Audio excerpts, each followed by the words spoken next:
Sœurs et frères dans le Christ, paix, joie, grâce, amour à chacun, à chacune de vous.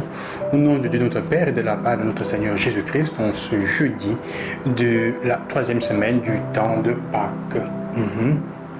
Personne ne peut venir à moi si le Père l'attire, s'il n'est pas attiré par le Père qui m'a envoyé.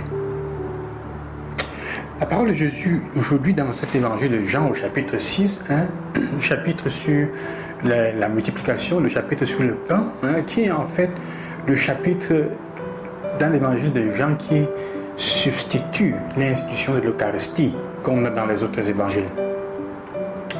Alors, il dit, personne ne peut venir à moi s'il n'est pas attiré par le Père.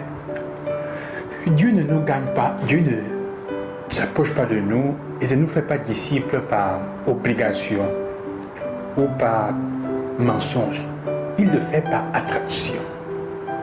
Dieu travaille avec nous par attraction.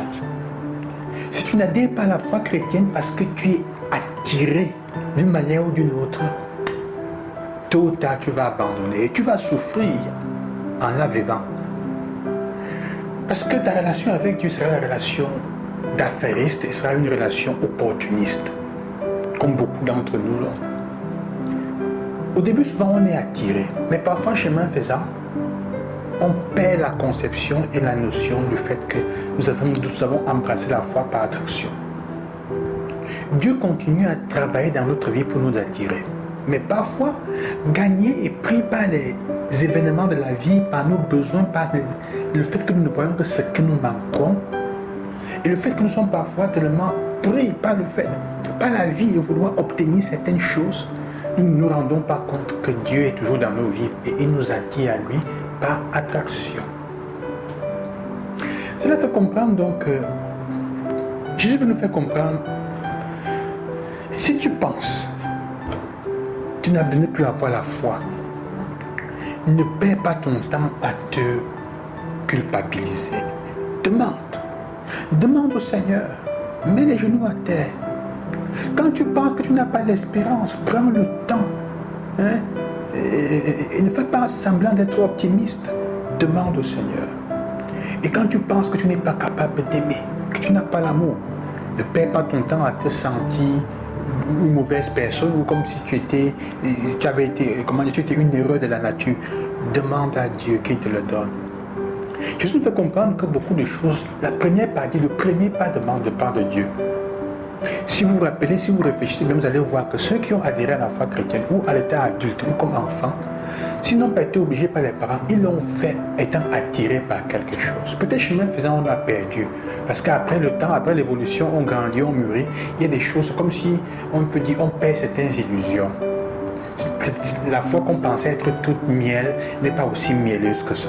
Alors, Jésus nous fait comprendre donc que Dieu nous donne la foi, l'espérance, la charité, ces trois vertus, ces trois choses importantes pour que nous puissions, il est le premier qui nous appelle à cela, il est le premier qui nous tend la main et nous les donne. Et il le fait en nous attirant à lui. Mais il nous fait comprendre aussi que nous devons quand même mettre notre main à la pâte pour accepter. Si Dieu te donne la foi et tu ne lui fais pas confiance, tu ne peux pas agir. Si Dieu te donne l'espérance et tu n'es pas audacieux ou audacieuse, le courage, tu ne peux pas correspondre. Si Dieu donne l'amour, il te montre comment aimer, et tu n'as pas le courage de te sacrifier pour les autres, ça ne va pas fonctionner. Et l'attraction de Dieu se fait souvent à travers notre vie. Un des aspects de cette attraction, nous la voyons dans la première lecture, nous le voyons dans la première lecture aujourd'hui, avec l'histoire de cette eunuque, ministre de Candace, l'éthiopienne, la reine éthiopienne. Et Philippe est envoyé sur son chemin. Dieu met Philippe sur sa route. Et qu'est-ce qui se passe? Il est en train de lire le texte d'Isaïe. Et il ne comprend pas. Mais le texte la partie qu'il est en train de lire l'intéresse. Pourquoi? Parce que si vous allez lire, vous allez vous rendre compte qu'elle correspond très bien à sa situation. Comme une brebis, il fut conduit à l'abattoir. Comme un agneau muet devant le tondeur, il n'ouvre pas la bouche. Dans son humiliation, il n'a pas obtenu justice. Sa descendance qui en parlera, car sa vie est retranchée de la terre. L'eunuque dans le palais, souvent, on l'a rendu eunuque. Il est devenu eunuque. On l'a fait eunuque. selon contre sa volonté.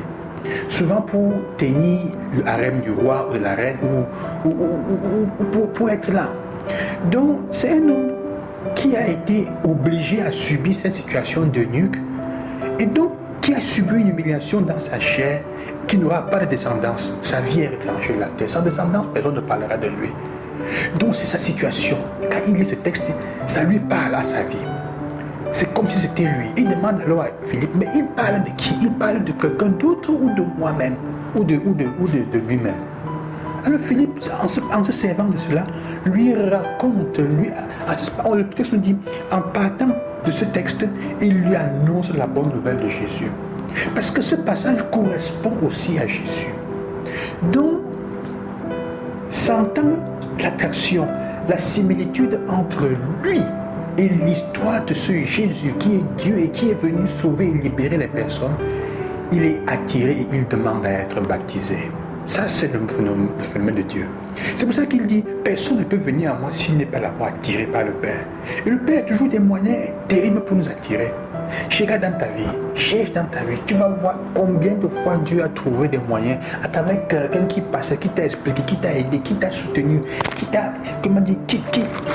donné quelque chose pour te séduire, pour que tu viennes à lui. Paul dit en effet, Seigneur, tu m'as séduit et je me suis laissé séduire. Dieu attire, il fonctionne par attraction, jamais par violence.